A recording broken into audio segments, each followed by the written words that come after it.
Mira Alouardi, finalement, ce sont les pronostics qui ont été respectés.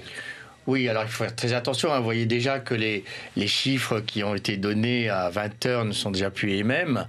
Mais ça nous donne une tendance. Une tendance, un ordre de grandeur.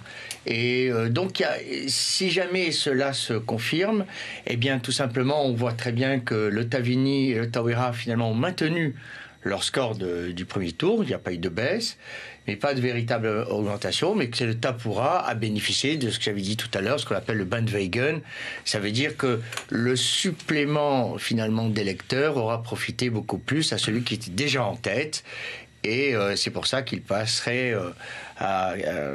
disons, un chiffre supérieur à celui du premier tour. Même si le dépouillement n'est pas encore terminé, c'est quand même énorme, plus de 50%. Ça veut dire qu'un électeur, un votant sur deux qui s'est déplacé aujourd'hui a voté finalement pour le bulletin rouge.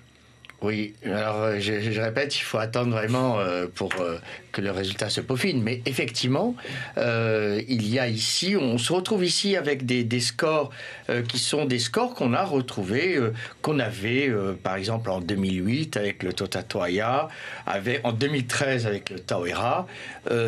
Pour un deuxième tour, ce n'est pas exceptionnel. Je rappelle que le Tauera avait fait 62 000 voix en 2013, le Totatoaya 57 000 en 2008, ce qui sont des résultats assez importants. C'est au second tour, les écarts se font véritablement. Et à la différence de 2008, donc comme en 2013, de toute façon, celui qui arrive en tête aura la prime majoritaire. Mais avec un score pareil, ça lui donnera, dans le second partage, c'est-à-dire les 38 sièges restants à la représentation proportionnelle la plus forte moyenne, une part encore plus grande de représentants, évidemment.